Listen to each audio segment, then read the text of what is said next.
Après avoir conquis le monde de Dark Souls 3 il y a plusieurs années, un autre monde corrompu demande à être conquis par le feu. Rejoignez-moi dans le film des aventures de celui qui deviendra le maître absolu de ces nouvelles terres et reconstituera l'Elden Ring grâce à sa maîtrise. Par l'apprentissage de nouvelles techniques via des parchemins anciens, découvrant mystères et dangers. Salutations voyageurs et bienvenue dans l'histoire du dernier maître du feu.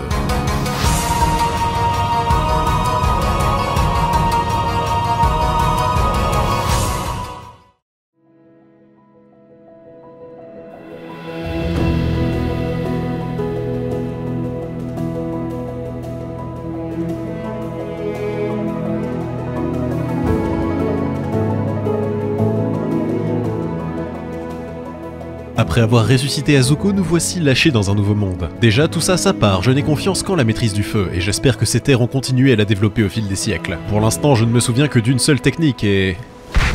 Ah! Cette technique n'était pas suffisante. Ah, mes fioles d'estus, voyons ce que ce nouveau monde a à offrir. Ne pas faire la blague, ne pas faire la blague, ne pas faire la blague. Vous, là-bas, pourriez-vous m'indiquer le maître du feu le plus proche ? Oh, ça c'est pas très gentil. Il n'a jamais rencontré de maître de mon calibre. Le temps de réallouer mes estus, je suis retourné finir la conversation. Il est pas très volubile.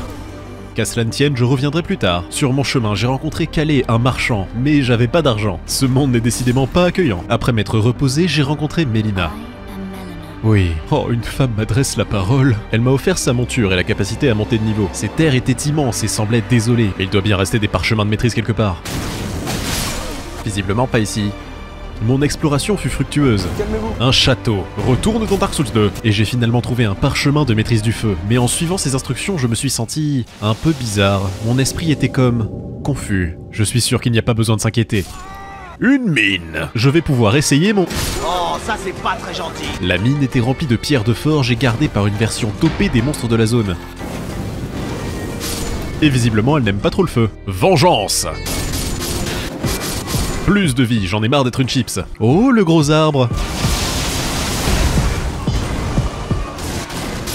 Y a pas à dire, le bois ça brûle bien. Plus de vie. Une nouvelle confiance acquise dans ma maîtrise et mes fioles améliorées, j'ai décidé d'aller voir ce qu'il se passait dans le château du sud. Oh, mais je vous connais, vous. Alors, toujours inflammable? Je déteste les plateformes. Heureusement que je suis excellent. Aïe, j'ai localisé le boss de la zone. Je crois qu'on va pas être copains, Arturia sa fourrure. Au moins il prend ses dégâts correctement, mais je peux vous dire que moi aussi. J'ai pas du tout l'impression d'être une chips, mais malheureusement il a oublié un détail. La fourrure, ça brûle bien. Continuant mon exploration, je suis tombé sur le deuxième château qui était nettement plus petit. Normalement un château, ça dépasse du sol. J'ai joué un peu avec ma flasque de physique, dans laquelle on peut mélanger des larmes de cristal droppées par ces arbres-là pour avoir différents effets. Là par exemple, je réduis beaucoup les dégâts, mais sur un seul coup. Et en haut du mini-château, il y avait une partie d'un médaillon. J'ai rencontré le petit chaperon rouge et surtout ce tchad absolu de Bernal. J'aime bien son armure. Je suis habillé avec des haillons et ça commence à me poser problème. Ne pas faire la blague, ne pas faire la blague, ne pas faire la blague. Oh my god, stop bro, I'm stuck. Shit. Enfin je veux dire, une jarre qui parle, c'est pas très commun. Round 2. Négirus, un fantôme envahisseur qui était un adversaire de taille, mais je manquais clairement d'offensive à distance. Et au milieu de notre combat glorieux, un homme nommé Yuria est intervenu. Vengeance. Tu peux rentrer dans Sekiro maintenant. Continuant mon exploration, je suis tombé sur un crâne chauve bien familier. Patches. Alors, toujours une merde? Et en plus il s'est rendu. N'as-tu donc aucun honneur? Oh, madame, je ne suis pas présentable. Elle s'appelait Rani et m'a donné une cloche permettant d'invoquer les anciens esprits morts au combat pour combattre de nouveau à mes côtés. Les morts devraient reposer en paix, je refuse d'utiliser une telle magie. J'ai confiance en ma maîtrise. J'en ai trouvé un autre. Le premier vrai boss du jeu. Mais ça va pas d'être aussi agressif aussitôt. Heureusement qu'il ne fait pas beaucoup de dégâts. Mais il reste le premier boss du jeu.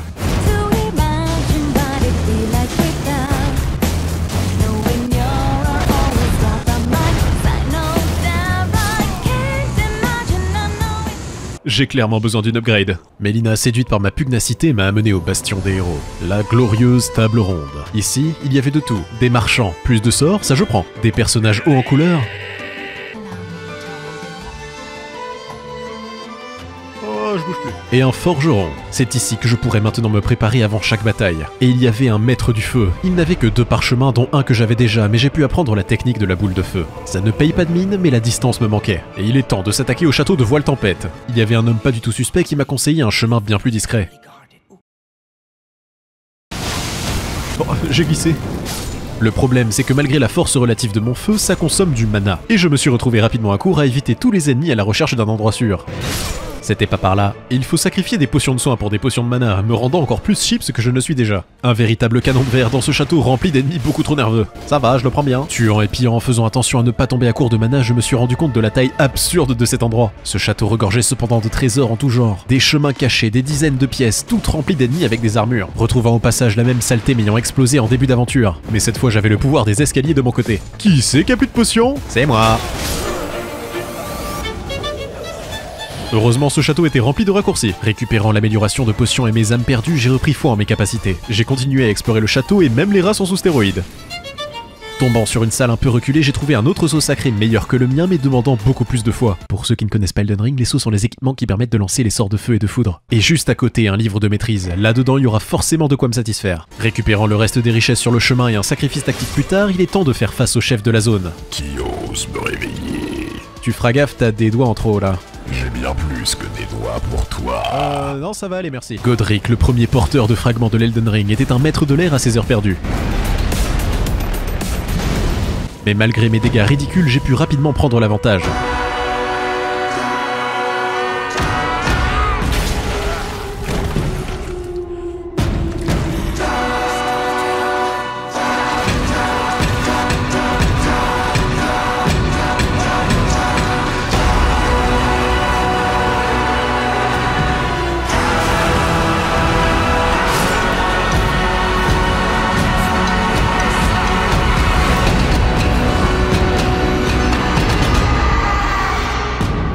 Cette violence. Il se peut que j'ai surestimé ma force. Crois pas que je t'ai oublié, toi.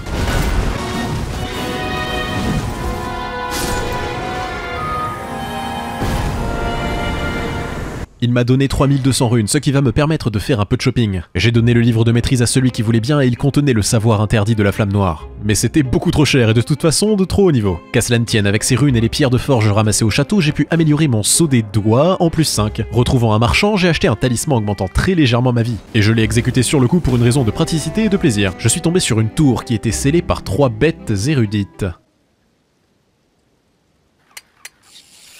3 tortues mortes plus tard, la tour était accessible et contenait une pierre de mémoire. Je vais pouvoir m'équiper d'un parchemin de plus. Quand j'en aurai un. Et dans les marais vivait un dragon, Agil.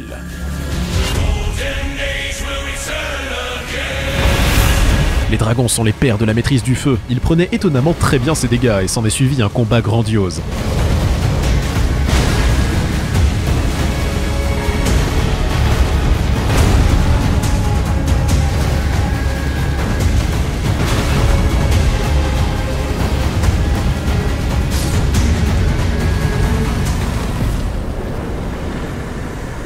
Et j'ai récupéré son cœur, un autre marchand.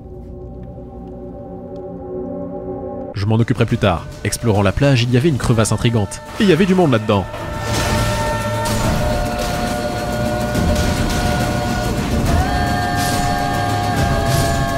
Ce chemin menait vers une île magnifique sur laquelle était bâti un temple draconique. Et en y mangeant le cœur de dragon que je venais de récupérer, j'ai pu apprendre ses capacités. Ma foi, combinée à une connaissance ésotérique, m'a permis d'améliorer ma flamme au niveau de la perfection de celle des dragons.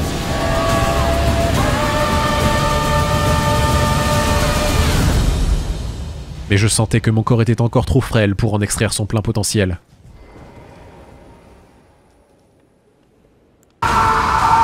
M'équipant d'un vieux pyjama blanc trouvé au château pour changer de mes haillons en toile de jute, j'ai refait face à Godric. Eh, pourquoi ça fait pas de dégâts? Je ressens comme une profonde douleur. 2 fioles de vie et 5 de mana, il va pas m'agacer longtemps celui-là.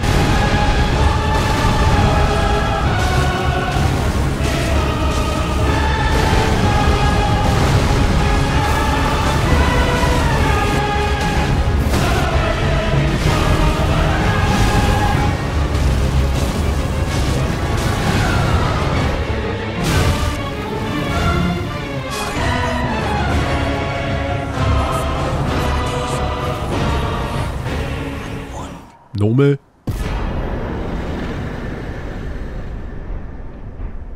Avec cet argent, j'ai pu acheter la flamme noire et augmenter ma foi. Maintenant que le propriétaire n'est plus là, je vais pouvoir faire quelques emplettes. J'ai tué nombre de ces soldats jusqu'à avoir l'ensemble de leur équipement. J'en avais marre d'être en pyjama. Et de la mort de Godric était ouvert le chemin vers Liurnia.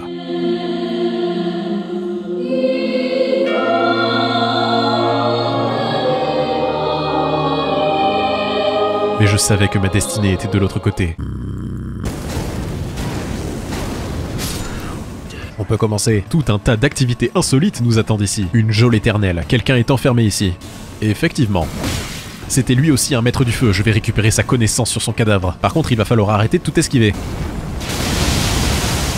Voilà qui est mieux. Et un parchemin de plus, la flamme du dieu cruel. 41 de fois, ce sera pas pour tout de suite. Continuons mon exploration. Pour la première fois, un espoir naquit. Un camp de maîtres du feu. Malheureusement, la folie les avait emportés, mais ils avaient de la connaissance. Une fois décrypté, j'ai pu apprendre la forme supérieure de ma technique de base.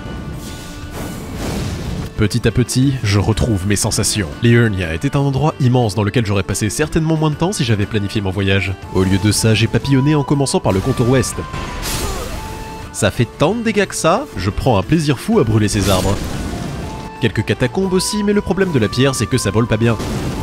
Le boss était plutôt simple et la récompense médiocre, ce qui est un peu la plupart des catacombes en fait. Vers la partie nord du lac, j'ai rencontré Iji, un forgeron qui lui aussi simpait pour Ranni. Plus haut se dressait un château plein de magiciens qui lui dépassait du sol. C'était le manoir de Caria, un endroit imprégné de magie et de mysticisme, mais rien pour un maître du feu, donc... Hippity hoppity, le boss.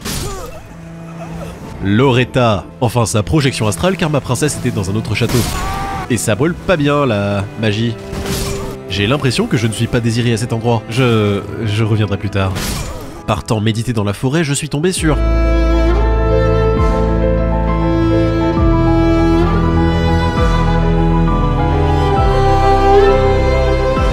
La Siofra, un endroit onirique et merveilleux. Allumer toutes les torches de la zone réveille l'esprit ancestral qui garde ces lieux. Et il est temps de faire ce pourquoi je suis ici, communier avec la nature.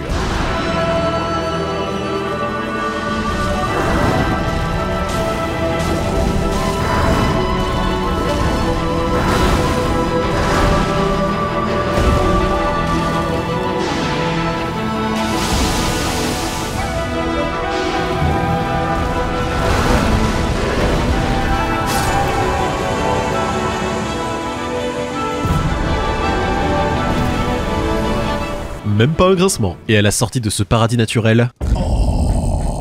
Un endroit immonde en proie à la pourriture écarlate résultante d'un combat fratricide légendaire entre deux demi-dieux. Un endroit rempli d'ennemis dopés à ça et par conséquent beaucoup plus forts. La zone était pleine de mini-dragons mais heureusement pas agressifs. Découvrant un fort en ruine, j'ai récupéré la deuxième partie du médaillon du début ainsi qu'un talisman me rendant bien plus solide. J'avais découvert la carte de la zone et j'étais un peu mieux équipé. Cet endroit plein d'ennemis à volonté allait devenir mon dojo. Immédiatement, je me suis mis à la recherche d'ennemis. Non, pas des comme ça. Ce flanc de montagne cache en réalité une grotte remplie de poison écarlate. Le boss n'est pas très dur en soi, mais vous savez ce qu'il est? Y arriver en vie. Laissez-moi vous partager une technique bien connue des Souls pour les marais empoisonnés qui empêchent de courir. Équipez-vous d'une dague et spammez le weapon rot. Voilà. Après, il faut encore le gagner ce combat. Ouais, 2 potions de vie, c'est pas beaucoup, hein.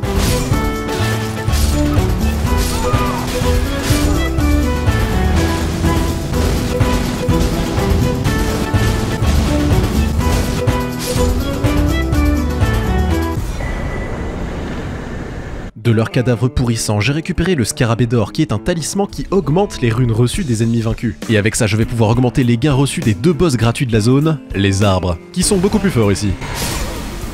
En plus de connaître le pattern depuis 4 jeux, il y en a 2 dans la région. Et comme ils sont plus forts, ils sont une très bonne source de runes. Quand ils me one-shot pas, ah ouais, c'est no hit obligatoire.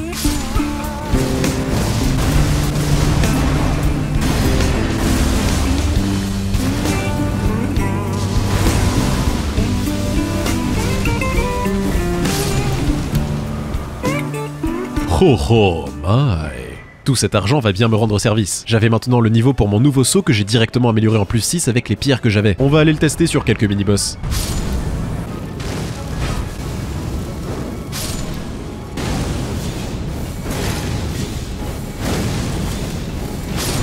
Ouais, ça marche bien. Nouvelle tenue et un talisman qui augmente la puissance de mes incantations. Je pense qu'on est prêt pour la suite.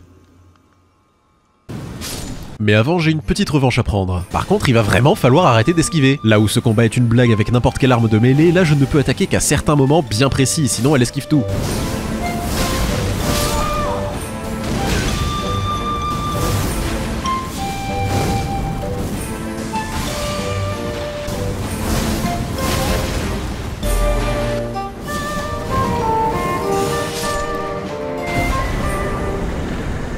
Non mais... L'accès à Rani est débloqué, il est maintenant temps d'aller faire coucou à sa mère, à l'académie de Raya Lucaria.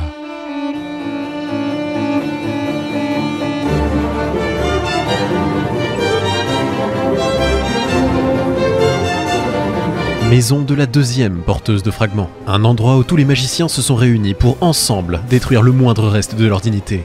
Oh là là, y a pas de mode facile. La magie s'est craquée, la preuve, même les loups peuvent en faire.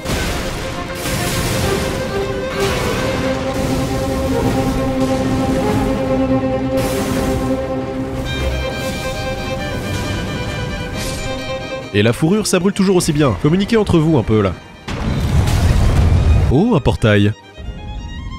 Sympa. Ayant été téléporté dans la partie est du lac, j'ai pu faire la connaissance d'un gros chien avec une carapace qui lui aussi pourrait décoder les livres de maîtrise. J'en ai profité pour explorer un peu la zone avant de pénétrer l'antre de Renala. Il y avait même un arbre gratuit. Je hais les plateformes. En chevauchant à travers les champs, j'ai retrouvé cette espèce de sensation bizarre que j'avais eue en utilisant la flamme jaune. Escaladant la tour pour me débarrasser des invocateurs, ça allait mieux.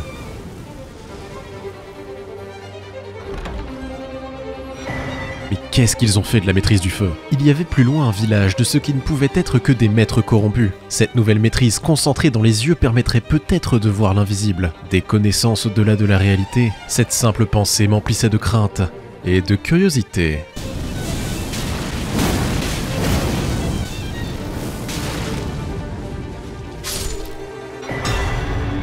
En explorant plus loin, j'ai pu trouver un autre parchemin. Certes, canaliser la maîtrise dans les yeux était quelque chose de désagréable, mais pas forcément déplaisant.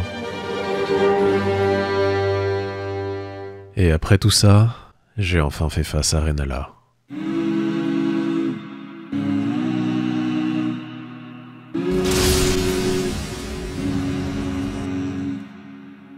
Our eyes are closed when we start this loop on repeat.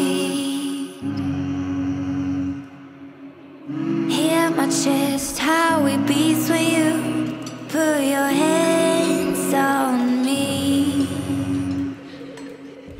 Time goes fast, but yet so slow. I leave off thoughts, yeah, I let them go. 'Cause I'm here with you, and all I need is you. So easy to be honest. We lock ourselves up from the world we're lost. So easy to be honest. We lock ourselves up from the world we're lost.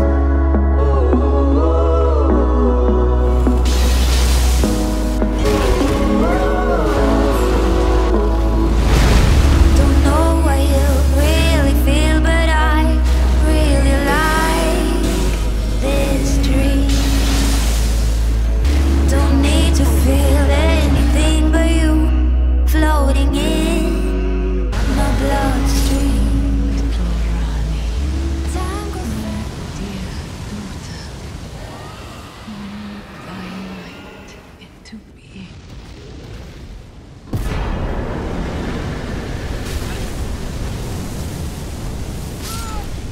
Ah mais vraiment, c'est jusqu'au bout, hein. En fait, elle est sympa. Oh, je suis bien. Avoir réuni un deuxième fragment de l'Elden Ring m'a rendu membre d'honneur et favori de la table ronde. J'ai fait frétiller les doigts poilus et maintenant un troisième emplacement de talisman. Mais je vais tirer deux mots à Rani. C'est en fait elle qui a invoqué cette arène somptueuse avec une illusion de sa mère pour combattre, vu que l'original a depuis longtemps sombré dans la déprime après que son mari soit parti pour faire des enfants avec lui-même. Et non, y a pas de vanne. Et y en a qui disent pas voir l'impact de l'homme opéré. Non mais vraiment. Alors comme ça on m'atta...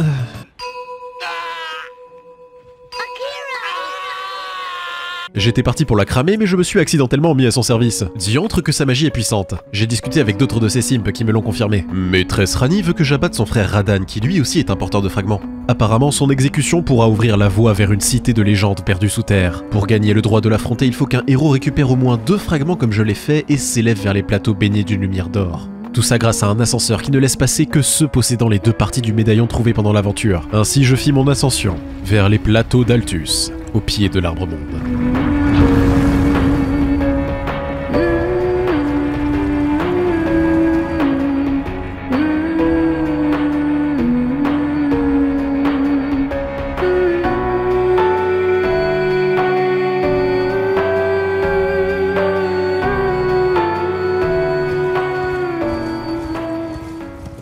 Après un petit détour qui aura son importance plus tard, j'ai commencé l'exploration des contrées sauvages, récupérant tout ce qui n'était pas gardé, débordant sur le Mangelmir pour récupérer ce qui sera mon sceau de prédilection, le sceau de l'arbre-monde. Mais on va pas s'attarder ici. Croyez-moi, on aura le temps d'y revenir. Ce sceau de légende ne s'améliore pas avec des pierres de forge traditionnelles, mais avec des pierres de forge sombres. Heureusement que la plupart de ces pierres sont accessibles dans l'environnement sans avoir à tuer quoi que ce soit, en plus de toutes les richesses littéralement sur le sol. Un marathon plus tard, j'ai donc accumulé les pierres de 1 à 9, sauf la 7ème qui est gardée par un boss. Utilisant toutes les runes trouvées pendant l'exploration et grattant les pieds des mausolées géants pour rentabiliser au maximum les âmes de boss, j'ai pu atteindre les 42 fois requis pour mon nouveau sceau monté en plus 6. Et après avoir été témoin d'un truc bizarre et activé la rune de Godric, je suis aussi préparé que possible pour prouver ma valeur.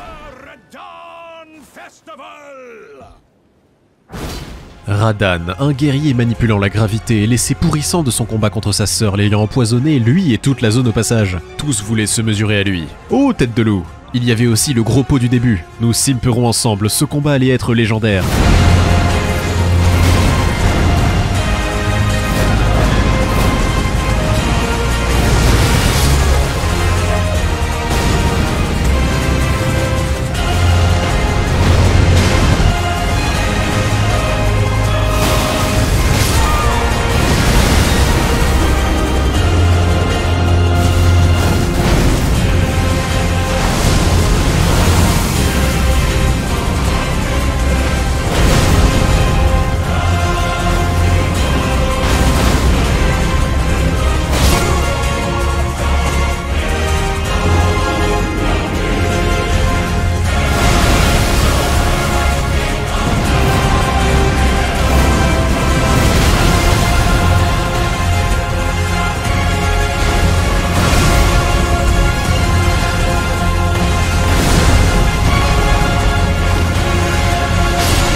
La légende est tombée. Le bougre avait appris à manipuler la gravité pour continuer à monter son cheval malgré ses 3 tonnes 5. Et cela avait un petit effet secondaire pas piquer des hannetons, maintenir les étoiles en place.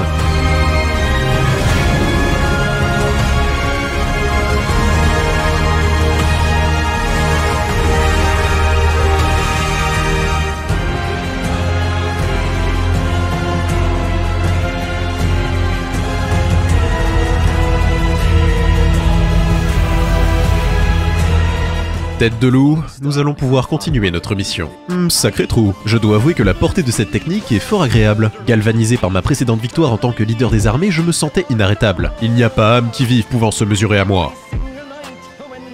Je peux me sentir puissant plus de 2 minutes. Ah, s'il y a bien une cible contre laquelle je n'ai aucune pitié, c'est moi-même.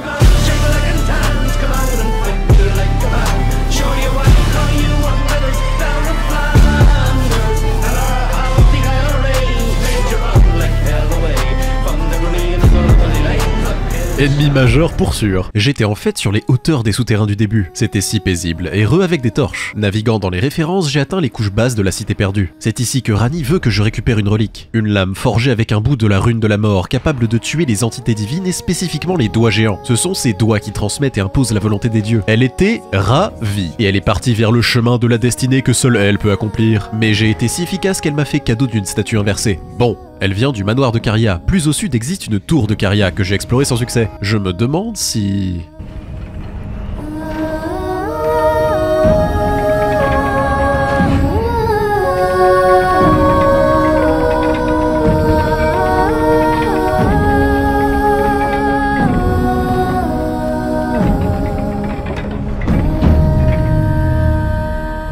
Alors me demandez pas comment, mais la tour s'est retournée. Et malgré ça, il y avait encore des ennemis. Je suis monté en bas, et forcément il y avait un gardien. Son excédent de peau aurait dû être inflammable, mais... il résiste au feu. Et le sien est plus fort que le mien. Non, pas de barre de vie, pas de respect. Et au sommet de la tour, le cadavre de... Ranni, ainsi qu'une marque de mort. C'était pour ça qu'elle était une poupée. Elle avait détruit son corps pour se libérer de ses obligations, mais scellé son âme à une poupée waifu façon alchimiste. Et maintenant, elle était partie pour tuer la paire de doigts divins associée à elle pour totalement se libérer. Et oui, c'est à ce moment que mes tentatives d'expliquer le lore sans faire une vidéo d'1 heure commencent à peser un peu. En bref, il me faut des explications. Évidemment, elle est partie, mais la tour d'à côté était accessible. Je ne regrette rien. Et il y avait un portail vers encore d'autres souterrains et une poupée Rani miniature. Est-ce que ça serait possible que... Dans ma solitude, je lui ai parlé et elle m'a répondu. Elle s'était attachée à une petite poupée pour passer inaperçue. Et j'ai un peu cassé son plan. Pas grave, pour me faire pardonner, je vais devoir l'emmener à sa destination et combattre à sa place. Ah, c'est ce genre d'ennemi. Heureusement, j'avais une couverture qui m'a permis de la battre assez facilement, et la pierre sombre numéro 7 est à moi. Un petit aller-retour plus tard pour monter mon saut en plus 9, qui est l'avant-dernier niveau, me voilà fin prêt à simper davantage. Oh, une grosse fourmi. Et j'ai atteint encore une autre cité perdue, Noxtella. Mais à quel point les souterrains sont immenses! Y aurait-il un peuple nain dans les parages? Au détour d'un feu de camp, Rani m'a raconté beaucoup de lore dont j'aurais adoré vous parler si le jeu n'était pas plus grand que tous les FromSoft combinés. Ce tir de sniper est très pratique. Ces souterrains ne s'arrêtent jamais. Et je suis tombé sur une ombre funeste, de la race de tête de loup, envoyée pour stopper Rani pour ne pas qu'elle tue ses deux doigts. Et il est un peu fort en fait.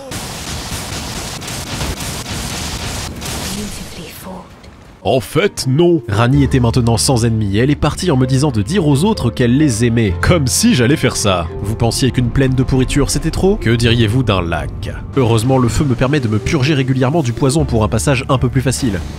Naviguant dans ce cloître oublié et pourrissant toujours à cause de l'autre là, je me suis rendu compte que cette maîtrise jaune était la parfaite combinaison du feu et de la foudre. Ce qui voulait dire que je n'en étais pas loin. Rien ne vaut un bon petit cercueil en pierre pour réfléchir. Astel. Il n'est pas forcément très fort, il est surtout extrêmement cool.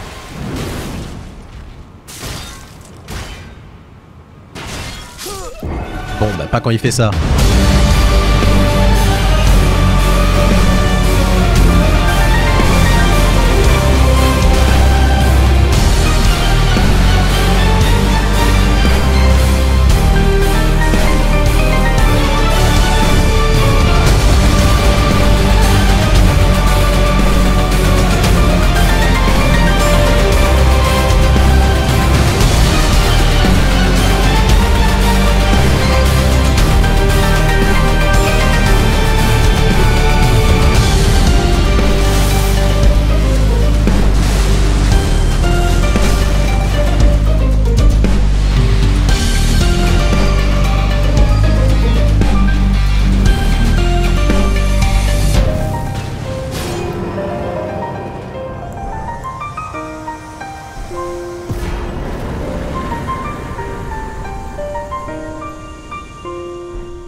J'avais accompli ma mission, je la retrouverai quand je deviendrai seigneur du feu. Et Tête de Loup en était pas très content.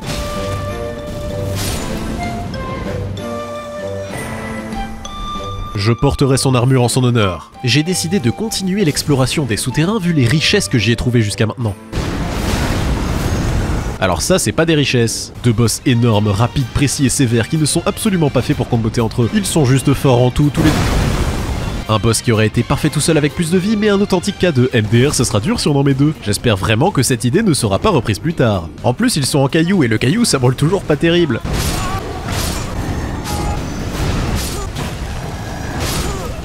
C'était compliqué.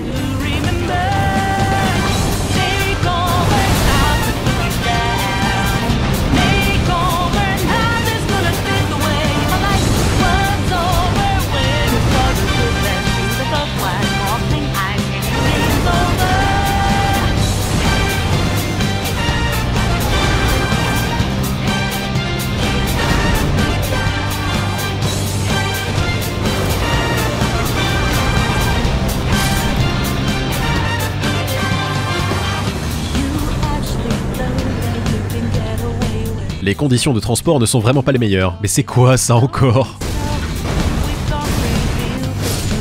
Bâton de l'avatar, il y a de la maîtrise ici. J'étais arrivé si profond que j'étais sous l'arbre-monde au niveau des racines. Mais les ennemis ont l'air plus raisonnables. J'ai rien dit.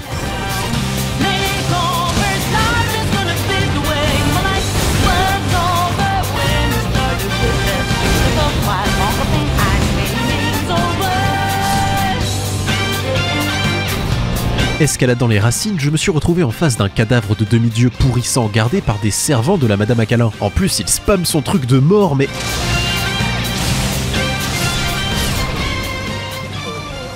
Ça compte quand même. J'ai retrouvé Fia, la Madame Acalin, en face de la carcasse pourrissante. Ce demi-dieu-là, c'était Godwyn. Là où Rani a pu tuer son corps et garder son âme, Godwyn s'est fait tuer son âme. Du coup, son corps est encore en vie. Ce qui fait quelque chose d'assez bizarre. Et un peu dégueu. Fia, elle, dort avec lui pour essayer de le réanimer via des détails qui rendraient la vidéo trop longue. Mais sa magie était telle que j'ai pu rentrer dans leur rêve à tous les deux. Fortisax, un dragon zombie qui maîtrisait la foudre. Même si je n'arrivais toujours pas à le faire, mon feu était affûté.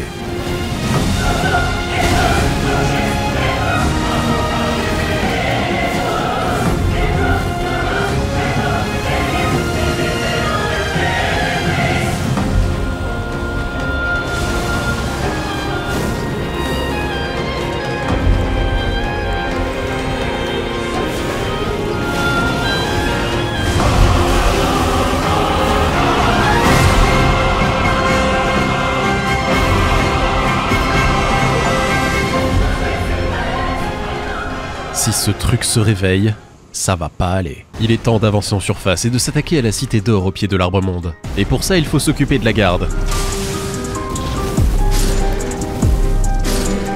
Morgoth, on t'a déjà dit d'arrêter.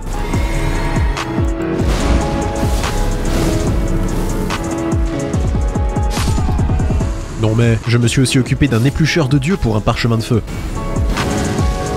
La voie étant maintenant dégagée, j'ai pu faire face au dernier garde de l'entrée, qui lui aussi était meilleur que moi en maîtrise.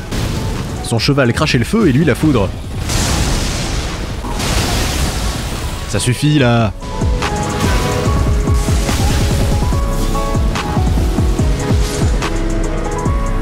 Non mais...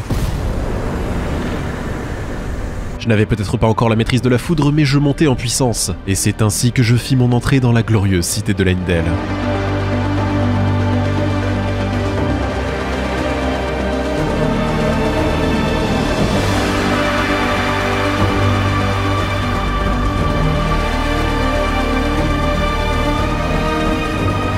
C'était magnifique, ce qui fut autrefois la cité des élus. Leyndell était un endroit immense chargé de richesses et d'ennemis.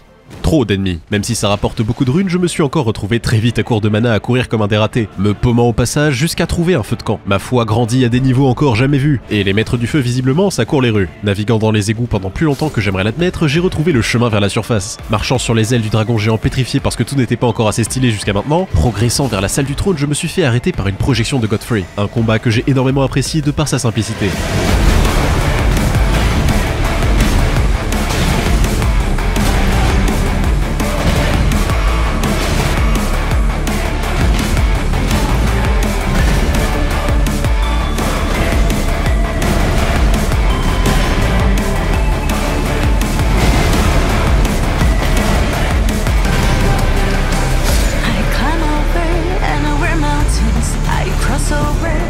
Et une poche de talisman en plus, je peux maintenant en mettre 4. Je m'en suis servi pour augmenter ma quantité de parchemins équipables et essayer la flamme du dieu cruel.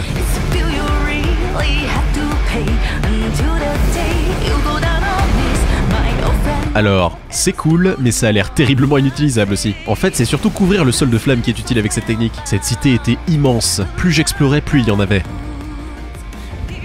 Mais c'est pas vrai, c'était une partie des égouts encore plus profondes où habitaient des créatures bannies de la surface. Et non, pas des nains, ceux-là ils boivent le jour et tuent la nuit. Il y a un seul truc que je hais profondément, les labyrinthes. un festival de plaisir. Le fait que le dessous soit tout aussi grand que le dessus me fait questionner la santé mentale de ceux l'ayant construit. Est-ce qu'ils dorment? Après toutes ces tribulations, je suis arrivé dans un puits géant façon Dragon's Dogma. Et un peu plus loin était enfermé Mog, le réprouvé, frère de Morgoth. Non seulement c'était un maître du feu, mais il y résistait fort et mettait des grosses claques. Combinez ça avec une allonge de porc, y a pas un endroit safe dans cette pièce. Mais j'ai persisté. Sa maîtrise était déjà extraordinaire. Il maîtrisait le feu avec son sang. Le fait qu'un tel maître soit ici montre qu'il y a de la connaissance, et je mettrai la main dessus.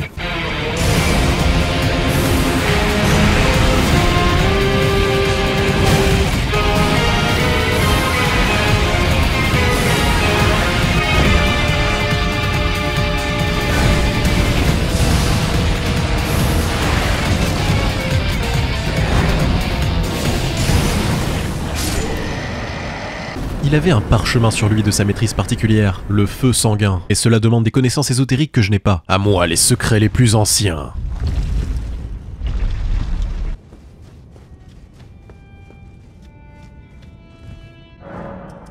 Morgoth! Parce que le buter 2 fois n'était pas suffisant, je suis prestement remonté à la surface au pied de l'arbre monde. Apparemment, tout ce que j'avais affronté de lui jusqu'à maintenant n'était que des projections, et il est temps de le cramer pour de bon.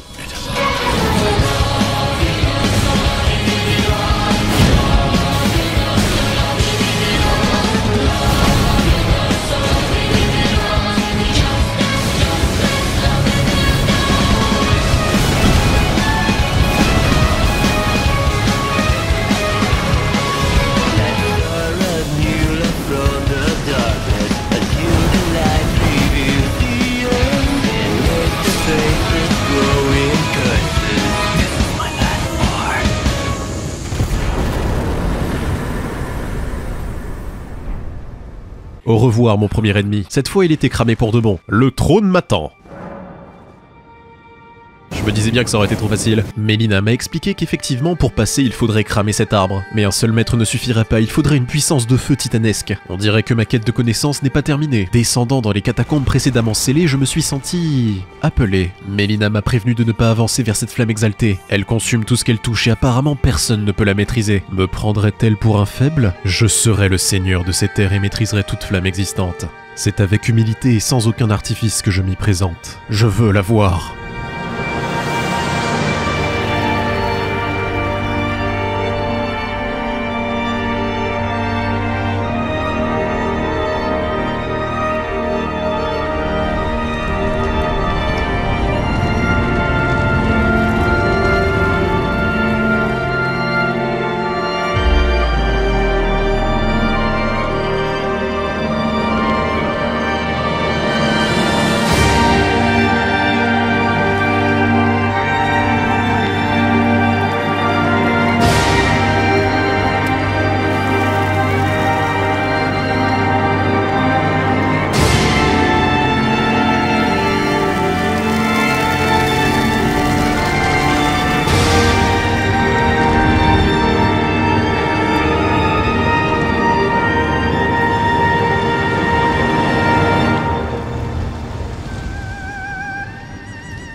Aucune flamme ne peut corrompre mon esprit de toute façon. N'est-ce pas?